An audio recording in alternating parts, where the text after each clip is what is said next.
ሰላም ጤና ይስጥልኝ እንደምን አላችሁ ውድ የልግዳ ቤተሰቦች በያላችሁበት ሰላማችሁ ይብዛ እያልኩኝ አዲስ ከሆናችሁ ሰብስክራይብ እና ሼር በማድረግ ቤተሰብ እንድትሆኑ እየጋበዝኩኝ ልክ እንደ ብሔራዊ ቡድኑ ከሀገር ተሰዶ ባይጫወትም በየክልሉ እየተንከራተተና እየዞረም ውድድር እያደረገ የሚገኘው የ2017 ዓ.ም የኢትዮጵያ ፕሪሚየር ሊግ ከነ ችግሩም ቢሆን 23ኛ ሳምንት መድረሱ አይዘነጋም። እንግዲህ ጅማሮን በምስራቋ ከተማ ድሬዳዋ ያደረገው የ2017 ዓ.ም የኢትዮጵያ ፕሪሚየር ሊግ በርካታ ውጣ ውረዶችን አሳልፎ ማለትም ከዳኝነት ከተጫዋቾች ጉዳት እንዲሁም ደግሞ ከዲኤስቲቪ ስርጭትና አንዳንድ ክለቦች ከፕሪሚየር ሊጉ ወርደው ወደ ታች ሊግ እንዲጫወቱ ከማድረግ አንጻር በተለይም ደግሞ ወልቂጤ ከተማ ከፕሪሚየር ሊጉ ወርዶ በብሔራዊ ሊግ እንዲጫወት መደረጉም እንግዲህ በውድድር ዓመቱ እየተመለከትነው ክስተት ነበረ ማለት ነው። ሌላኛው ክስተት ደግሞ እንግዲህ በፕሪሚየር ሊጉ የዲኤስቲቪ ስርጭት ይኖራል ተብሎ ቢጠበቅ እንግዲህ የዲኤስቲቪ ስርጭቱን አቋረጠበት ሁኔታም እንግዲህ ሌላኛው ክስተት መሆኑን እየተመለከትንበት ሁኔታ አለ ማለት ነው። እስከ 11ኛ ሳምንት በድሬዳዋ የተደረገው እንግዲህ ፕሪሚየር ሊጉ ከ11ኛ ሳምንት በኋላ ከ12ኛ ሳምንት ጀምሮ በስምጥ ሸለቆ አዳማ ከተማ እስከ 22ኛ ሳምንት ተደርጎ በኢትዮጵያ ብሔራዊ ቡድን የዓለም ዋንጫ ማጣሪያ ጨዋታ ምክንያት ማለትም ከግብጽና ከጅቡቲ ጋር በነበረው ጨዋታ ምክንያት ተቋርጦ አሁን ደግሞ ወደ ውቢቷ ሐዋሳ ለመሄድ ሽርጉድ እያለ እንደሆነ መረጃዎች ያሳያሉ ማለት ነው። እንግዲህ ፕሪሚየር ሊጉ ከ2012 በኋላ ወደ አዲስ አበባ መጡ የመደረጉ ነገር እንግዲህ ልክ ቢጠበቅም በምንም አይነት ሁኔታ ወደ አዲስ አበባ የመመለሱ ጉዳይ በዛው የውሃ ሽታ ሆኖ እንዲቀር ተደርጓል ማለት ነው።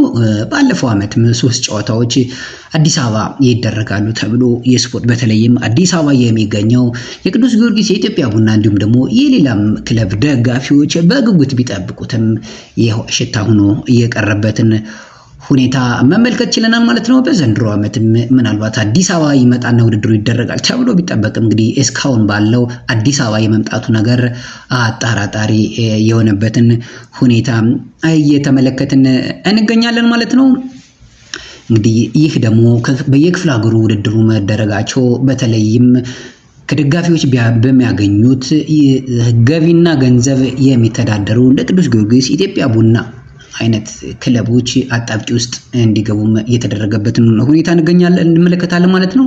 ሌላው ደግሞ ስቴዲየሞች ያለምንም ደጋፊ ማለት ይቻላል በተወሰኑ ደጋፊዎች ብቻ ነው ክለቦች ጨዋታውን እያደረጉ ያሉት ማለት ነው። ሌላው እንግዲህ የእግር ኳሱ ቤተሰብ በተለይም ፕሪሚየር ሊጉን በቅርበት የሚከታተለው የእግር ኳሱ ቤተሰብ እየራቀ ከሜዳ እየራቀ ያለበትን ሁኔታ እየተመለከትን እንገኛለን ማለት ነው። እንግዲህ የኢትዮጵያ ፕሪሚየር ሊግ አክሲዮን ማህበር ዲኤስቲቪ ቢቋረጥ እንኳ ጨዋታውን በፌስቡክ ለማስተላለፍ እጥረት እያደረገ ቢሆንም ያን ያክል ጥራት ያለው ነው ለማለት ትንሽ የሚከብድ ጉዳይ እየተመለከትን እንገኛለን ማለት ነው። እንግዲህ እስከ 22ኛ ሳምንት ባለው የጨዋታ ውጤት መሰረት ኢትዮጵያ መድን 41 ነጥቦችን በመሰብሰብ አንደኛ ደረጃ ላይ ሲቀመጥ ባህር ዳር ከተማ 33 ነጥብ በመሰብሰብ ሁለተኛ ደረጃ እንዲሁም ደግሞ ኢትዮጵያ ቡና 33 ነጥብ በጎል ተበላልጠው ማለት ነው ሶስተኛ ደረጃ ላይ መቀመጥ ሲችል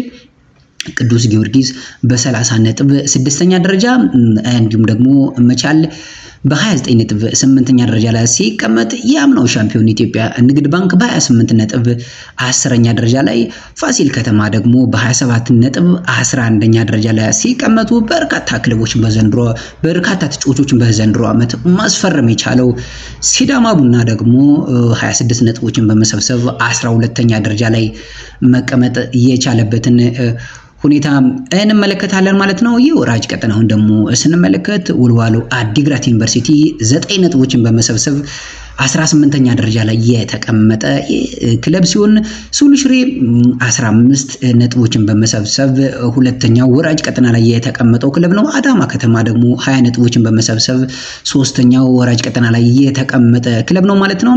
ሐዋሳ ከተማ ደግሞ 20 ነጥብ በመሰብሰብ እሱም አራተኛው ወራጅ ቀጠና ላይ የተቀመጠ ክለብ ነው ማለት ነው። እንግዲህ በ2018 ዓመተ ምህረት 4 ክለቦች ወደ ታችኛው ሊግ እንደሚወርዱ ይታወቃሉ። ይሄንም ተከትሎ እንግዲህ ሐዋሳ፣ አዳማ ከተማ፣ ሱል ሽሬና ወልዋሎ አዲግራት ወራጅ ቀጠናው ላይ የተቀመጡ ክለቦች መሆናቸውን አረጋግጠዋል ማለት ነው። ከዛው ጋር በተገናኘ እንግዲህ በ2018 የኢትዮጵያ ፕሪሚየር ሊግ ለመሳተፍ ሸገር ከተማ እንግዲህ ቀሪ ጨዋታዎች እያሉት ገና ከወዲሁ በጊዜ የቀጣይ ዓመት የፕሪሚየር ሊጉ ተሳታፊ መሆኑንም ያረጋገጠ ክለብ መሆኑን መመልከት ይችላል ማለት ነው። እንግዲህ 23ኛ ሳምንት የኢትዮጵያ ፕሪሚየር ሊግ ውድድር ሮብ መጋቢት 24 ቀን ወደ ጨዋታ ሲመለስ 9 ሰዓት ላይ እጅግ ተጠባቂ ጨዋታ ቅዱስ ጊዮርጊስን ከሀዲያ ሆሳዕና የሚያገናኙ ጨዋታ ይጠበቃል ማለት ነው። እንግዲህ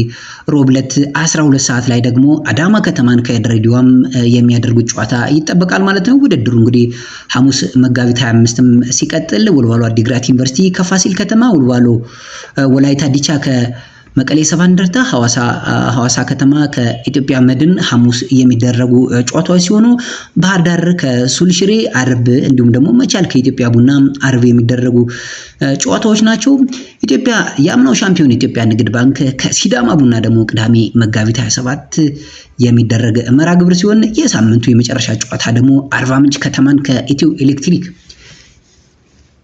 በሚያገናኘው ጨዋታ 23ኛ ሳምንት መርሃ ግብር ይጠናቀቃል ማለት ነው። እንግዲህ ኮከብ ግብ አስቆጣሪዎችን ስንመለከት የአርባ ምንጩ አህመድ ሁሴን 10 ጎሎችን በማስቆጠር እየመራ ሲገኝ የመቀሌ ሰባ እንደርታው ያሬድ ብርሃኑ 8 ግቦችን በማስቆጠር እሱም በተከታይ ጎል አስቆጣሪ ነው ማለት ነው። ሌላው አሊው ሱሊማን የሐዋሳ ከተማው ኤርትራዊ አጥቂ 8 ጎሎችን በማስቆጠር እንዲሁም ደግሞ የቡናው አጥቂ አንተነህ ተፈራ 8፣ ኪቲካ ጅማ የንግድ ባንኩ 7፣ አቤል ሀብታሙ ኤሌክትሪክ 6 እንደዚህ እያለ ኮከብ ጎል አስቆጣሪዎችን ስም ዝርዝር እያስቀምጥልናል ማለት ነው። እንግዲህ የ2017 ዓመተ ምህረት የኢትዮጵያ ፕሪሚየር ሊግ እንግዲህ ኢትዮጵያ መድን በሰፊ የነጥብ ልዩነት ፕሪሚየር ሊጉን እየመራ ይገኛል ማለት ነው። እንግዲህ ቀጣይስ ከ23ኛ ሳምንት ጀምሮ በሚደረጉ ጨዋታዎችስ ምን አይነት ውጤቶች ይመዘገባሉ የሚለውን እንግዲህ አብረን የምንመለከት ይሆናል ማለት ነው። በተለይ እንግዲህ በፕሪሚየር ሊጉ እጅግ በጣም የወረዱ የዳኝነት ስህተቶችንም እየተመለከትን እንገኛለን ማለት ነው። እነዚህ ስህተቶችስ አሁንስ በዚህ ከ23ኛ ሳምንት በኋላ ባለው ይደገማሉ የሚለውን እንግዲህ ቀጣይ በሚደረጉ ጨዋታዎች የምንመለከት ይሆናል ማለት ነው።